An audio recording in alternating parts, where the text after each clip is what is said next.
Well, this is Dateline News and Conversation. The topic tonight is about Canada. Vancouver. Is Vancouver going to exit Canada? Reminded me of many years ago when Quebec wanted to leave Canada. We're going to talk about U.S. Canadian relations, how they've deteriorated because of Trump. Just another one of the threats, conflicts that he's engaged in. Yeah, the peace president, right.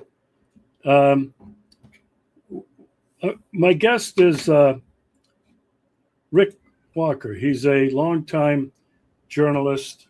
He's a real professional. He's got his own channel, Maverick News, and I would encourage everybody, if you're interested in a viewpoint from Canada, what's going on not only in Canada but all the world, check it out. Rick, welcome back to the show. It's always a pleasure.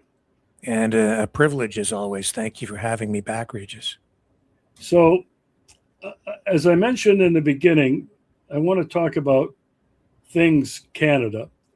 But Rick, I can't help but asking you, after we finish talking about Canada, how you see the situation unfolding in Ukraine after the horrific missile strike, 3 of them, one after the other. They weren't drones, on that dormitory in Lugansk in the Donbas region. And Russia's response, they did respond, but people are questioning, well, was it a significant enough attack? Did it accomplish what they hoped to either get, not Ukraine, but to get the United States vassals in the EU, specifically England, France, and Germany, who it's well known, they're behind all of these strikes. Ukraine doesn't have the personnel, the training, nor do they have the intel that's required to direct these missiles and drones 1,000 or 1,500 kilometers into Russia. And then at the same time, we have this situation in the Gulf. I want to ask you about that as well. But first of all, Rick, you know, because we've had many shows before, and I've said that I have a great love for Canada for 2 reasons. My maternal and fraternal grandparents came to the state of Maine from Quebec. And so I'm French Canadian. I also studied in the Niagara Falls, Ontario in college for 4 years at Mount Carmel College. Many people in Ottawa, certainly in the Niagara region, will certainly know about Mount Carmel College. But I love Canada. I thought the Canadian people, they seem just like me. I mean, you're so much like Americans, except that I think you're more sensible and you're more conservative. Anyway, Rick, what the heck is going on in Vancouver? This isn't new. It's been going on for a while. It seems that they are oil rich, and they feel that, I don't know, they don't need Canada, they don't need Ottawa. Tell me, what the hell is going on? Well, just an important point off the top. It's not really Vancouver, which is in British Columbia. It's the province of Alberta that is in play right now, where you have a group of separatists who have been extremely active over the last, probably 2 years, trying to push forward with an effort to have a referendum on whether Alberta should separate from Canada. They say that the province has been unfairly treated by Ottawa. They're overly taxed, that there's too much government overreach, and they want a sovereign Alberta, to become an independent nation, and not a nation within a nation, but an independent, fully sovereign nation. There's also a movement afoot here, though, that really complicates things, which is that some people want Alberta to become the 51st U.S. state. And that's because of comments that stretch back from Donald Trump repeatedly over the past couple of years, stating exactly that, beginning with some verbal barbs that were exchanged between Trump and former Prime Minister Justin Trudeau. But of course, now we have a new Prime Minister, Mark Carney.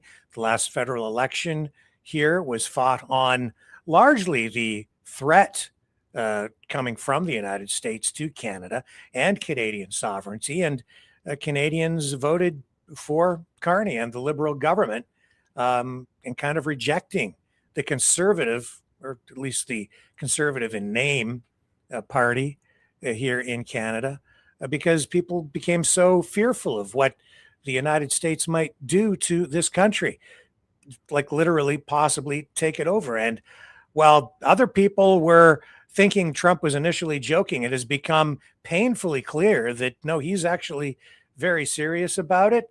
And there is absolutely a lot of evidence, and just straight up, it's just straight up obvious that Trump and the MAGA movement on the U.S. side is directly involved in helping to fuel the separatist fire zone in Alberta, oil-rich Alberta, where you have one of the largest oil deposits on the face of the planet. And I think that really is at the heart of the matter here. There are big U.S. corporations, oil companies, and there's big U.S. money with an eye on getting a hold of that precious, precious oil resource. So that's really where we're at the moment. And there will be now finally a question placed on a ballot coming this October, Regis. But it won't be a referendum to decide if Canada will remain together. It will be a question, which is it's the strangest thing I've ever seen. But there will be a referendum on whether we should have a referendum coming up this October. It's very complicated, a lot of politics being played, and well, I think Canada's in a lot of trouble. All right, let's go back to the United States and specifically Donald Trump. You know, he announced, I mean, way back in the beginning of this second term, you know, that he thought that Canada should be the 51st state. We talked about that. I mean, I thought, what a freaking moron he is to think that Canada, our northern neighbor, good partner in so many things, that he's threatening to annex it. How's he going to do that? You know, is he going to do it militarily? I mean, and then he's talking about annexing Greenland. Greenland will be the 51st state. But if he gets both of those, we're up to 51 and 52. And then who knows, is Venezuela going to become 53 and Cuba 54? Yeah. Oh my God! And what they're doing in Cuba right now is just, it's inhumane. They're blockade, preventing energy from getting there. The people are suffering. It's just so wrong. Yeah, it's evil. There's no other word to describe what's going on in Cuba as evil, and in other parts of the world, including the attack on Russia by the U.S. in the West. It's been going on in my lifetime since 1945, but actually it's been going on for a couple of centuries. That European colonial desires have been to balkanize Russia, break it up, and steal its resources. And colonialism can only be described as something evil because it's murdered hundreds of millions of people all over the world. And the Western colonialist powers, including now the United States, have done nothing but kill, commit genocide, and rape and pillage all of these countries for their resources. And, now it seems to be that Russia is their prime target, but now Trump is looking at Canada. Canada also has unlimited resources, not just oil, but Canada is an enormous country. So I want to talk a little bit more about Trump. How is Trump being viewed in Canada by the people, if you can judge that, and maybe by the politicians and Carney? Comment on that for a bit, if you would. Again, I find the situation strange, but I think a lot of it is strange because of social media. You have real deep division here, just as you do in the United States, where, and on one hand, you have people who see Trump as a real threat, and in Canada's case, an existential threat to the country, to Canada. And on the other hand, you still have a strangely deeply committed base, even here in Canada, the Maple MAGA movement, that see him as the greatest president in history and maybe the savior of Canada. They think somehow he might end up saving Canada by absorbing it, annexing it, taking it over. And I would say they're supportive of that idea. It is very strange, but you have to be here to, I guess, experience the social media onslaught. And a lot of it, I think, is propaganda, and there's big US money and influence behind these social media campaigns. It's foreign interference is what it comes down to. Yeah. And it's intense. Yeah.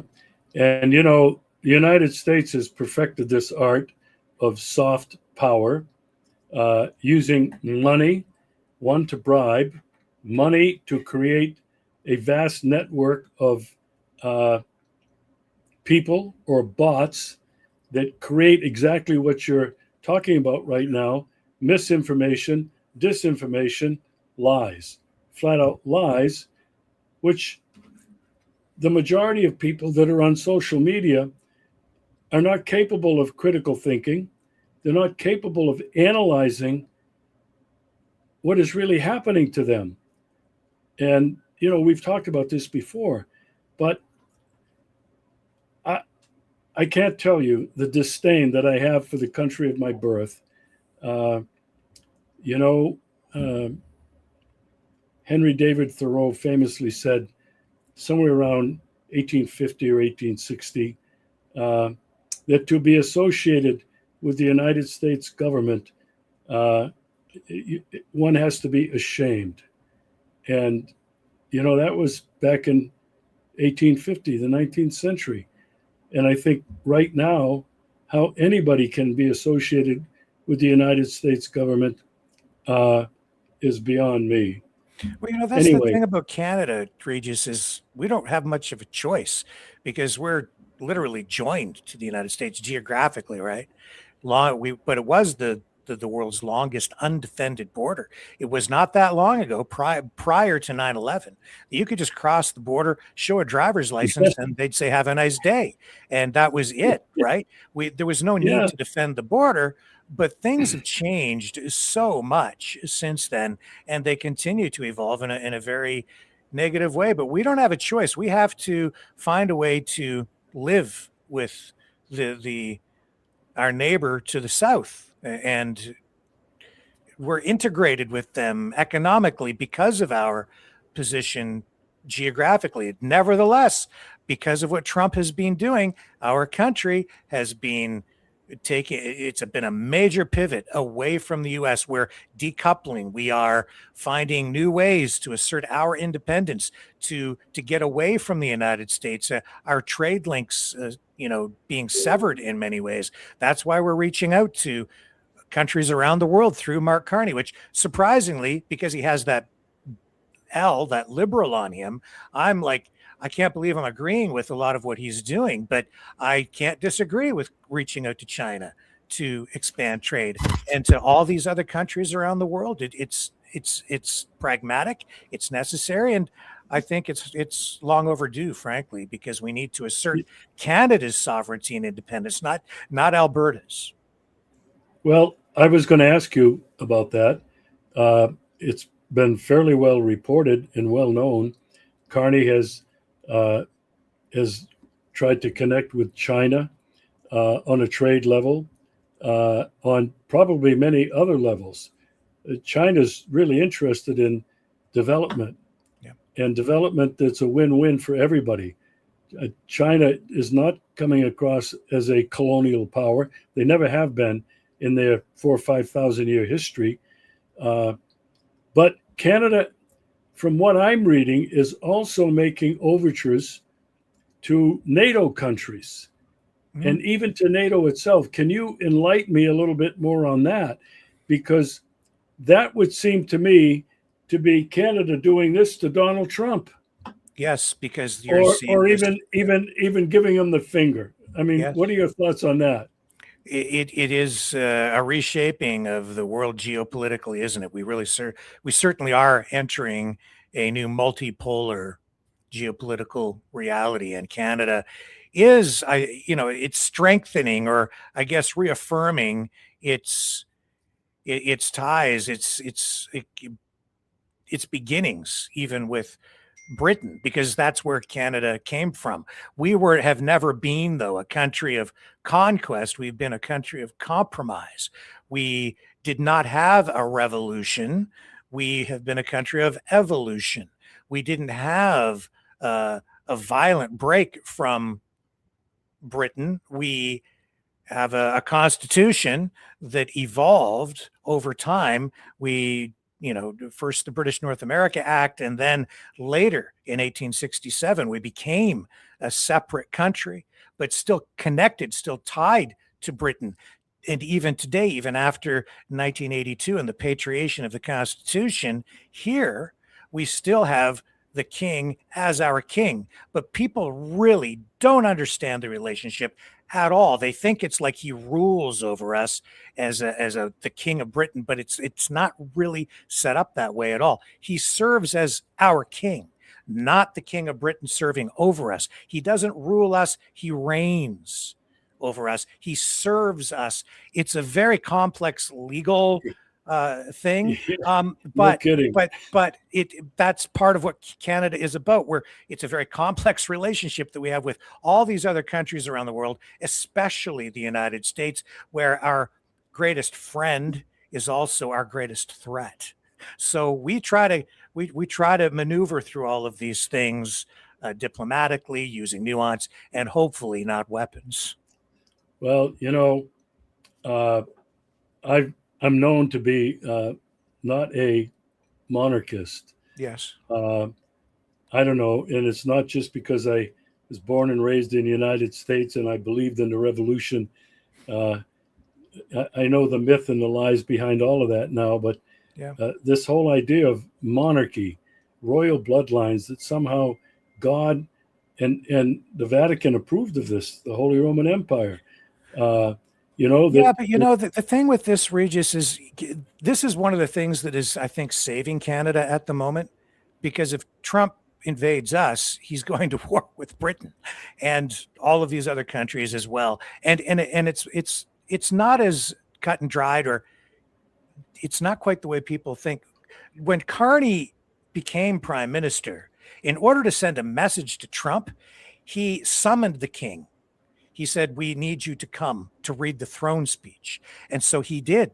King Charles came and he read the throne speech, which has only happened a couple of times in Canadian history. But by doing that, he sends a message to Trump saying, this is who we are. But the king didn't. This is why people don't understand it. The king didn't. It wasn't his throne speech. It was written for him.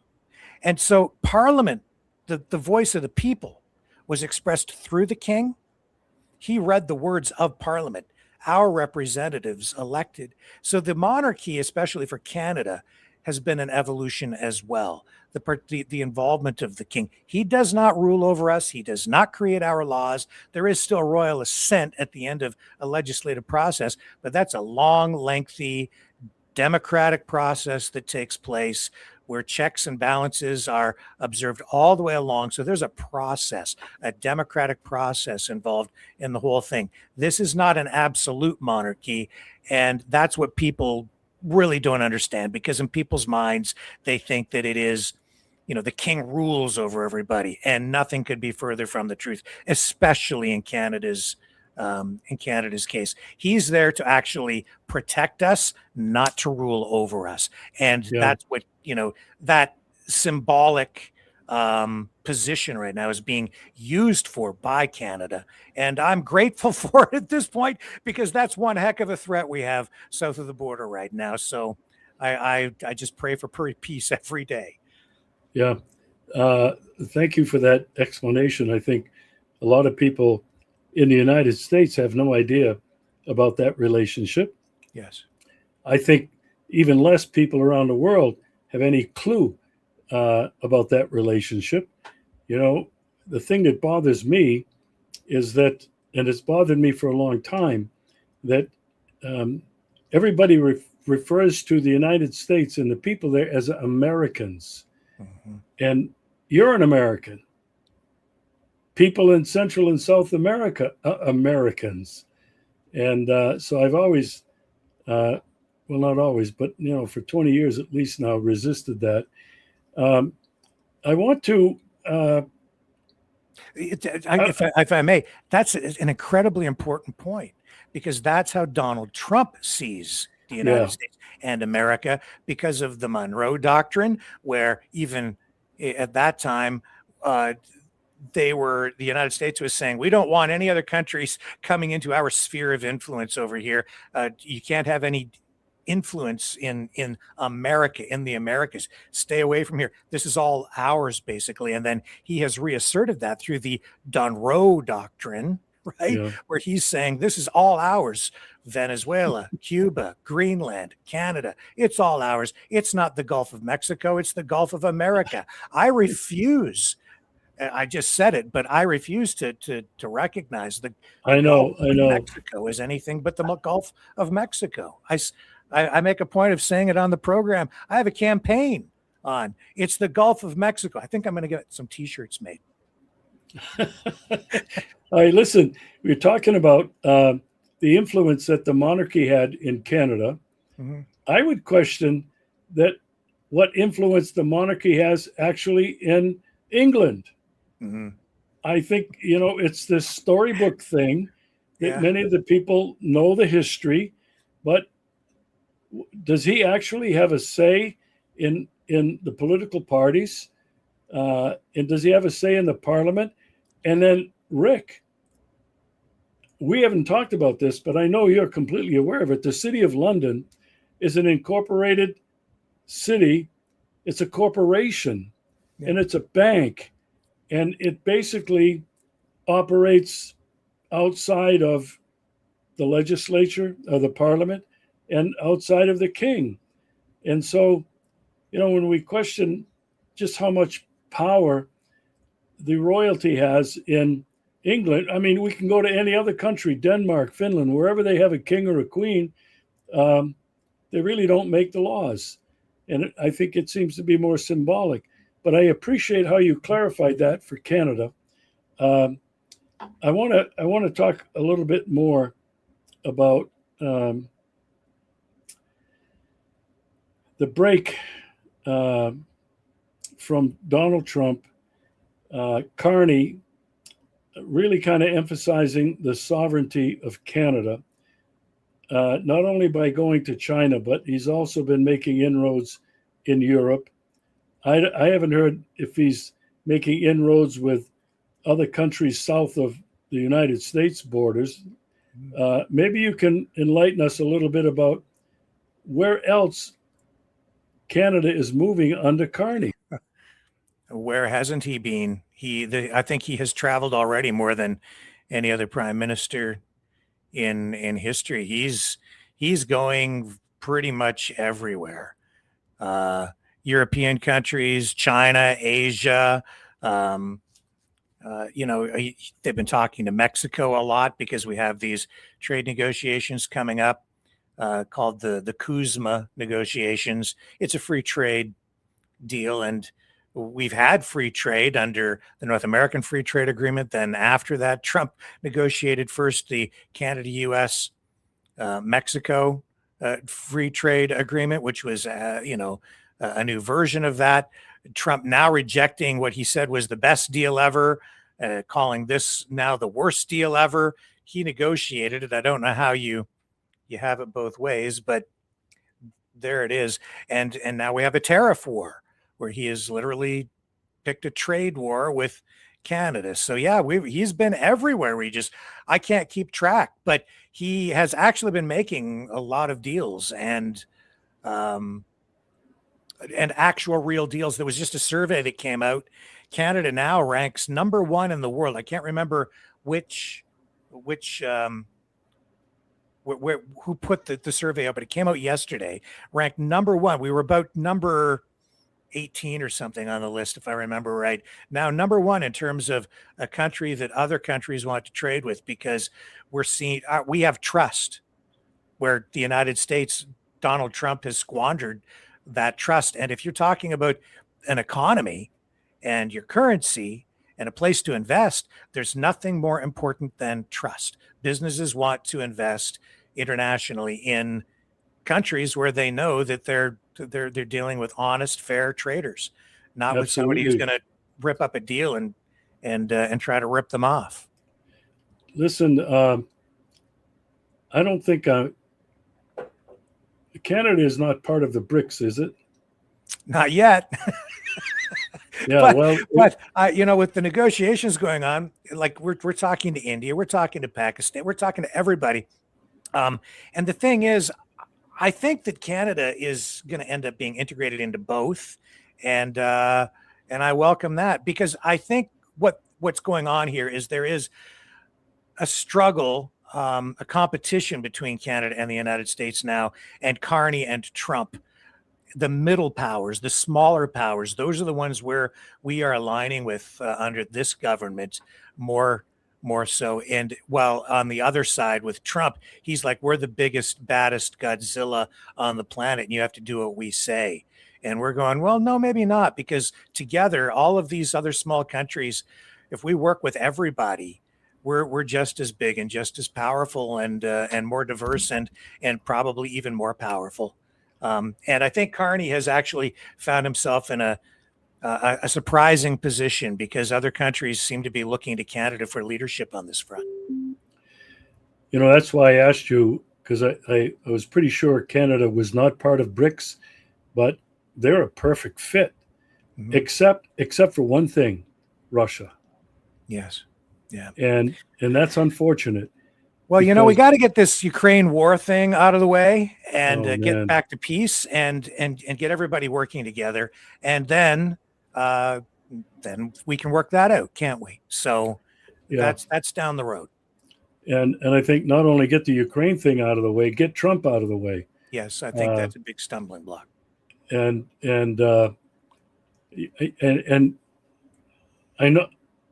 I know you're going to agree with me. Trump is not in charge.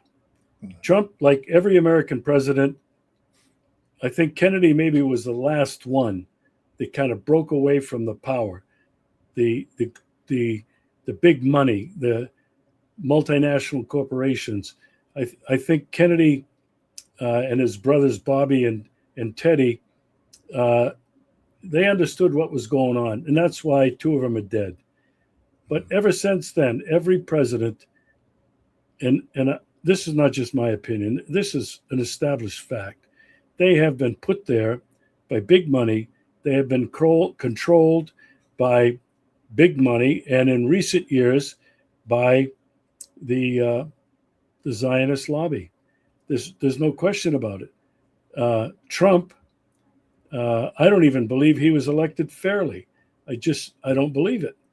And I think that there's a Latin phrase that I've loved. I learned many years ago when I was studying in Rome, minus habens. It means having less up here. He's not a very smart guy. Not really. People will say, "Oh, he is. He was this businessman." How many bankruptcies did he go through? I don't even want to get into the Epstein files. I'm just saying, when you watch this guy's behavior, when you even superficially go over his tweets and the stuff he puts out from social media, if you can even bear to listen to the interviews he gives, he's incoherent. He's an idiot. And what he's got is a powerful personality. There's something about him that attracts people. They like some of the things that he says. Close the border, make America great again. I think most Americans know that America is a shithole country right now. There's no more industry. There's nothing. They lie about inflation. They lie about unemployment. They lie about homelessness. They lie about everything. And you got these Americans that just happen to be lucky enough to be above the cut line, let's say, and they're able to survive somewhat comfortably. And they think, yeah, let's make America great again. I don't know. I can't express the amount of contempt and anger that I have for that man. And I have a good friend who will not even mention his name. She continues to call him 47, the 47th president of the United States. And I think I'm probably going to have to start doing that. Anyway, I want to get back to what you said, because it's a positive thing that I see happening in Canada. I was not aware at how much Carney has been traveling around the world. And Trump hates it, by the way. Absolutely hates it. Oh, of course. He's threatened us because of it. Yeah. And I'm loving it. Okay. I mean, I really am, because here's somebody else that's standing up to him. Mm-hmm. And I really think if Canada is making inroads with China is locked at the hip with Russia on this BRICS movement. BRICS. That's Brazil, Russia, China, India, and South America. India is questionable right now, but there's another 10 or 15 countries that joined, another 20 or 30 that want to join. All of the global South wants to become a member of BRICS because of the philosophy of development for all people, the respect for the sovereignty of all people, no matter how large or small you are. They want to get rid of this big power politics. It's about a rising tide lifts all boats. Yeah. And that really summarizes for me what China's been about and what this BRICS relationship really is all about. I have great hope for it, but I see that it's going to be a difficult transition. All right. I want to move on, Rick. I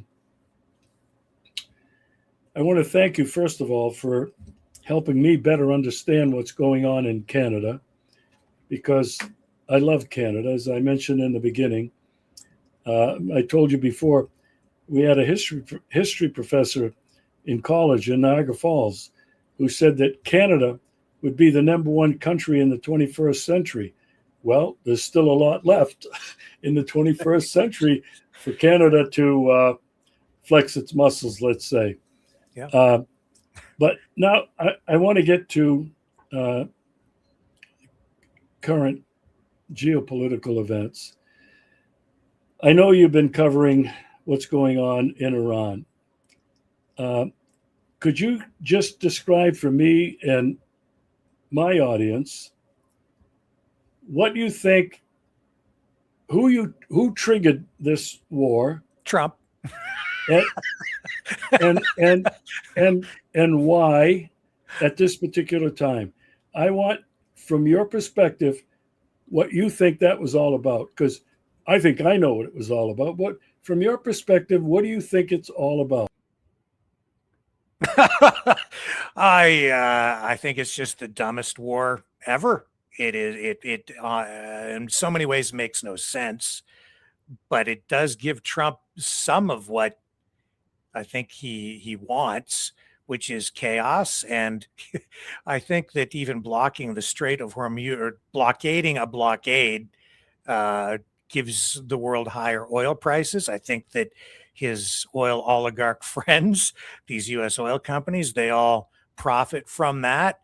You can look at what's going on with Israel. Certainly, Israel wanted uh, to take action against Iran, and Donald Trump took the bait and willingly did so because he saw, I think, opportunities there to make money. And he's probably the most corrupt president in American history. He has made money off cryptocurrency, pump and dump scams, Trump watches. The list goes on in the ways that he's profiting from things. And now there's this, because not only are his oil oligarch elite friends making more money by producing less oil because the price has gone up so much, it ripens Canada for the picking. And and beyond that, he makes an announcement on a Friday saying there's going to be peace, and that creates a big swing in stock Boom. markets and Oh, and oil prices. And then the people in the know on the inside track, they know what to invest in, when to buy, when to sell, because it's just insider trading on steroids. how many That's what times I have think. we seen this?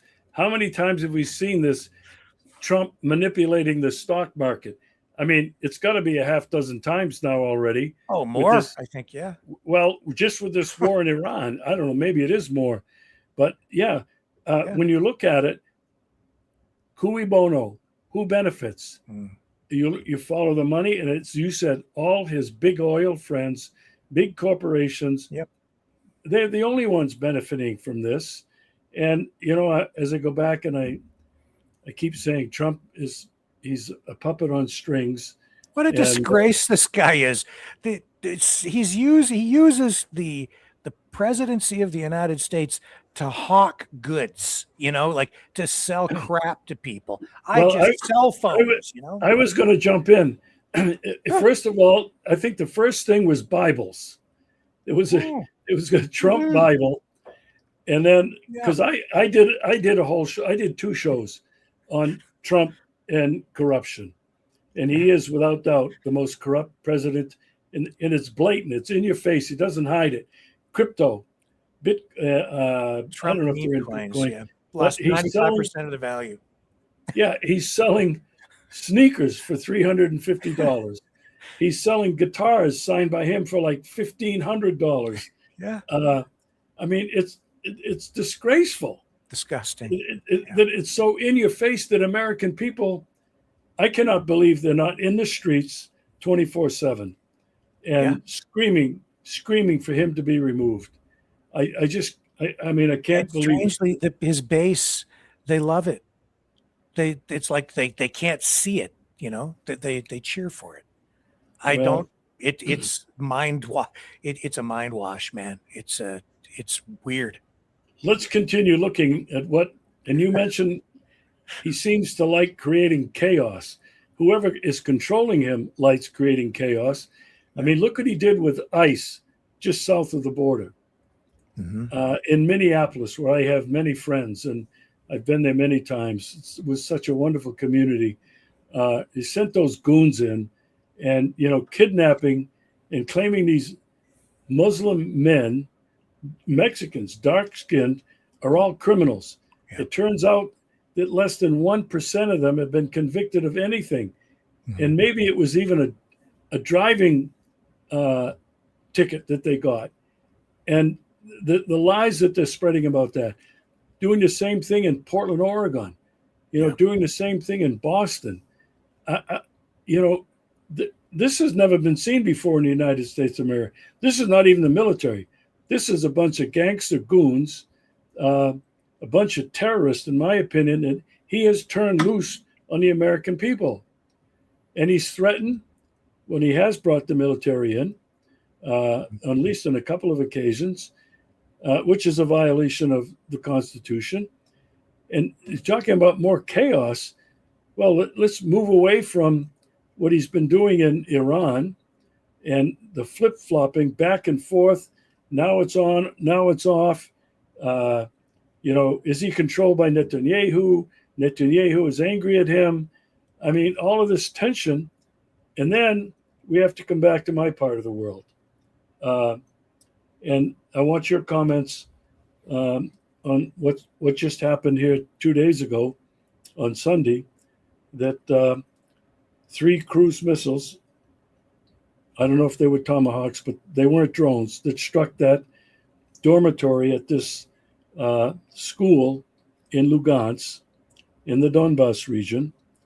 It killed, I don't know what it was now, 30 people, injured countless others. And immediately Putin came out and he promised revenge. And Russia did respond by the most intense bombing, shelling, drone attacks, not just on Kiev, but the worst bombing Kiev has experienced in this entire war. And I want to connect that, Rick, with the killing of those 175 kids in Minab, Iran, at that school for children on the first day of the war, with 3 Tomahawk missiles fired by the United States. Nobody's denied this.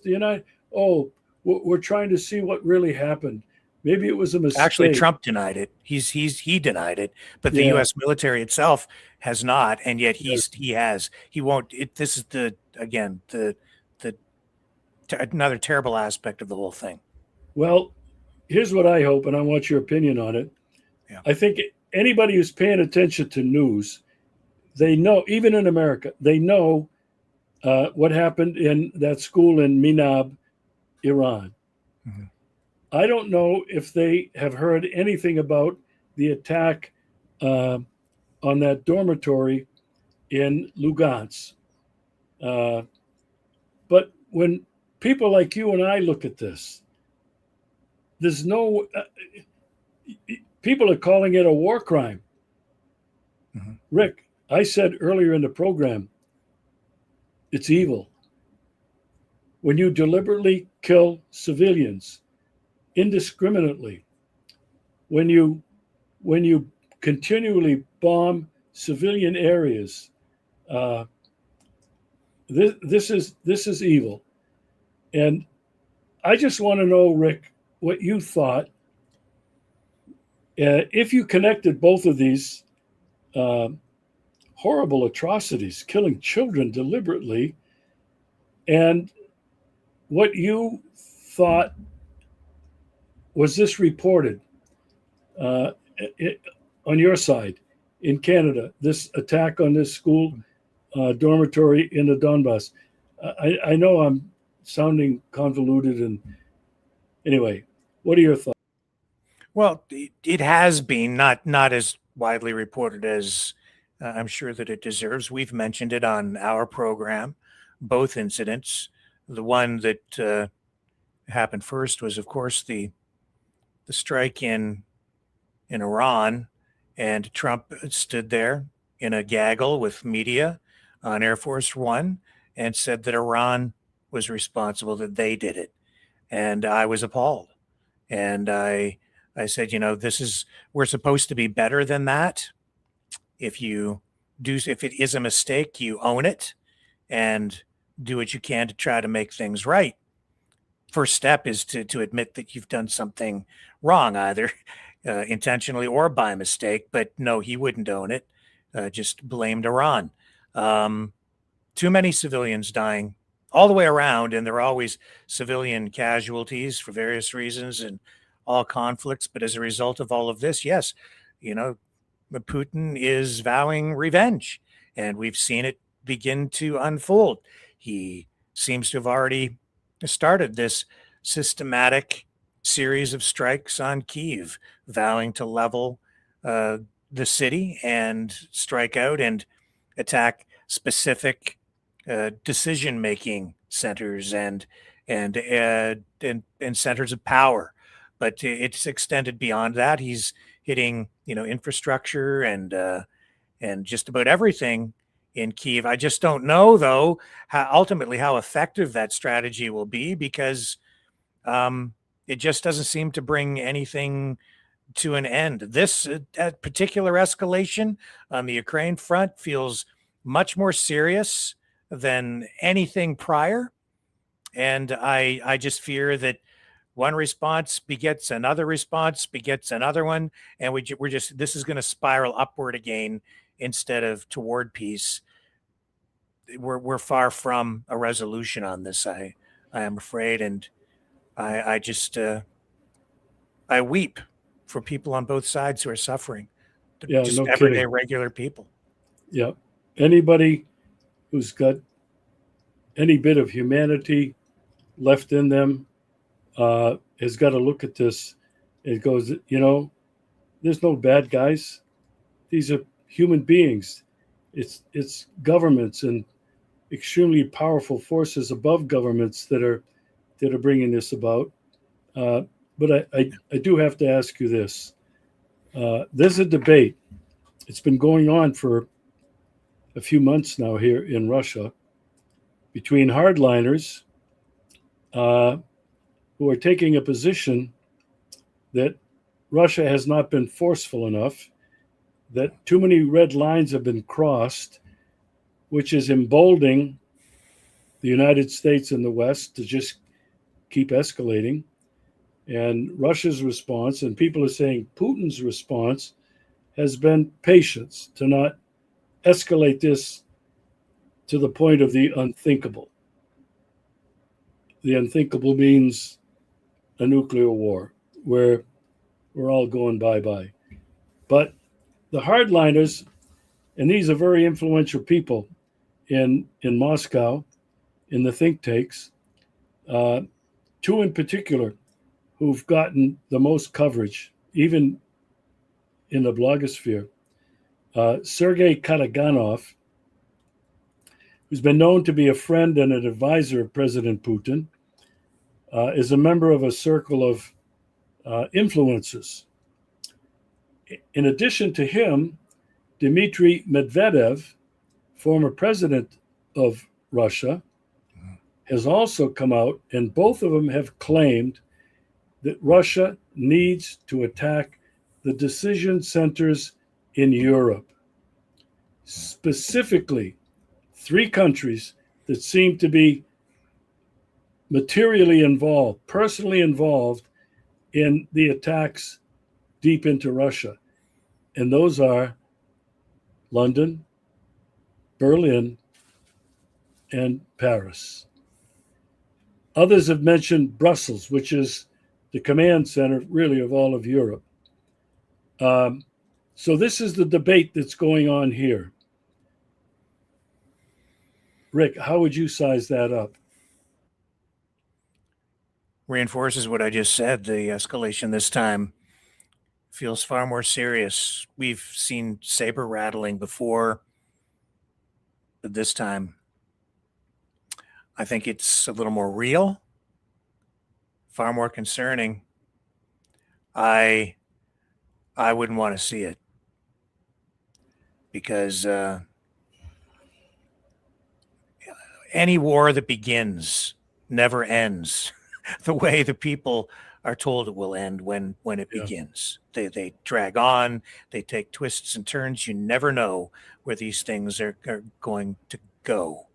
So you expand this war, you're going to expand this war. And I think if that happens, it will set the world on fire. Here's another point of view, which is being circulated out there in the social media, the blogosphere, and here in Russia. Has Russia learned anything from what Iran has done by making inoperable all of those U.S. military bases in those Gulf monarchies? Mm-hmm. And the United States has done nothing. There were even soldiers that died. They'll never tell you how many, but they have to have been a lot. Yeah. And Iran was bombing the hotels where they knew these military people were hiding or being housed. And it did not start a nuclear war. Trump said we're going to blow them back to the Stone Age, but you know what? It didn't happen. And so now some people are questioning, well, what if Russia decided to send one of their hypersonic missiles, which cannot be shot down, and hits a United States military base in one of these countries, maybe in Latvia, maybe one of the smaller bases in Germany? Would the United States then come to the rescue, according to Article 5, that everybody knows about? It's the mutual agreement to defend. What do you think about that, Rick? Do you think that if Russia did strike a base, a United States base in one of these countries, not a big base like Ramstein or Stuttgart, where America is known to have really large bases and concentration of command centers, what do you think could happen? If it's a U.S. base, I would not suggest that. I wouldn't recommend stoking the pilot light of American patriotism. That's a bonfire that would erupt into something much bigger. Please don't, because I understand the table is set right now for the dissolution of NATO because of Trump, and there may be a perception that NATO is breaking up, that because of Trump the alliances are falling apart. But I can assure you that it's still there, and all it would take is an incident for people's psyches to completely do a 180 on the MAGA side. They would become fiercely patriotic, and there would be intense pressure on the president to retaliate. That's the mindset in America. They don't want to lose, even though they keep on losing. So wouldn't want to play chicken on that front, but got to do what you got to do, I guess. Let me ask you one last question. Yeah. I'm always looking at the situation here from the perspective of being in Russia, not commenting from somebody's garage or somebody's living room in the United States or around the world. But I've been trying to, I've been coming here for 10 years, and I've tried to understand Russia, the Russian people, the politics here. And so I try to look at it from the Russian perspective. And here's what I see the Russian perspective, what Russia is looking at and has been looking at least for the last, 80 years. Or if you wish, since 1991, with the agreement that NATO would not move 1 inch closer to the Soviet Union, East, or now Russia. That was broken almost immediately. NATO expanded. The Warsaw Pact was dissolved. Germany was reunited. And yet NATO kept expanding. It was the United States, kept expanding NATO and into, some 10 or 15 former Soviet republics with bases and missiles. From Russia's perspective, they're being threatened. If Russia or China put a base in you saw what happened in Cuba with the Cuban Missile Crisis. If they put one anywhere in the Caribbean or in Mexico, it would be all-out nuclear war. America would go ballistic, would not tolerate one, not even one. And yet, Rick, every single year, there are these enormous military campaigns all along Russia's borders, live fire, all gaming a first strike attack on Russia. Now, here you have Russia, this enormous country, are now being threatened by Finland and Sweden in the Arctic. Marco Rubio, who I call little old narco Mario Rubio, is in Armenia today. Armenia has been so close to Russia. I've been there several times. And he signed a deal for rare earth minerals and other minerals and a deal for cooperation.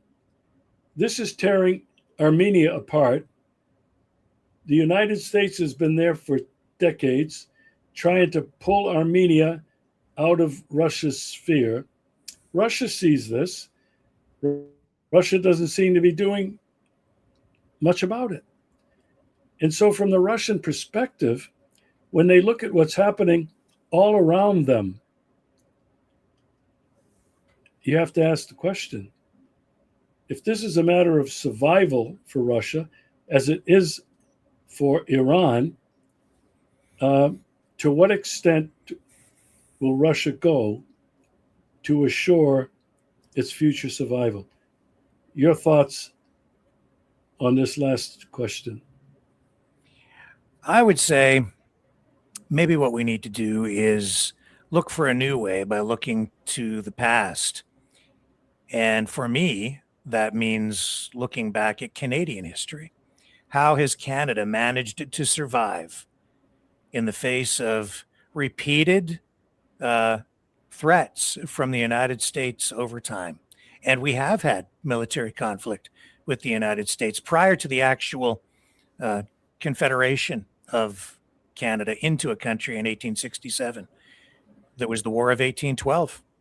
And we were in armed conflict with the United States, who attempted to take over what was the precursor to Canada, but certainly, the British colony at the time, right?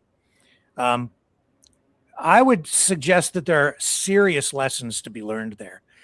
The Canadian way has always been a way of compromise, conciliation, cooperation, and a history of an effort toward peace. Even the creation of the country in 1867, then our first prime minister, Sir John A. Macdonald, didn't want a republic like the United States because he saw that it led to violence, to an American Revolution, and a civil war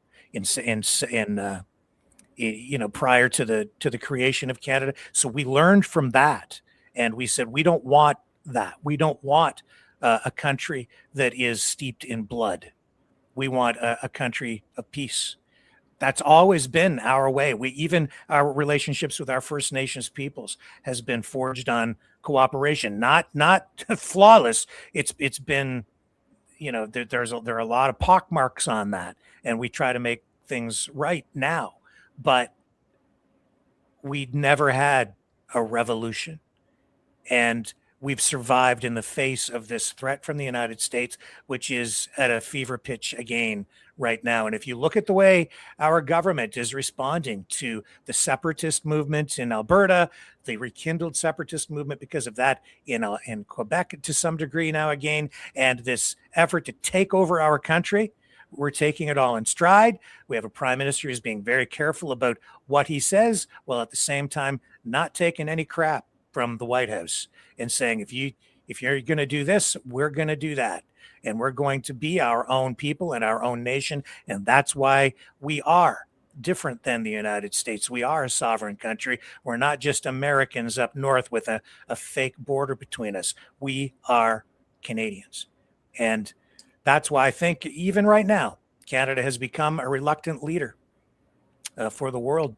And there are lessons to be learned there. So I would say, keep your powder dry and seek peace first. And maybe we can all avoid nuclear holocaust. Rick, I can't thank you enough for this view, this perspective from Canada. Thank you so much for taking the time to join me tonight to talk about these very, very serious issues in the situation we find ourselves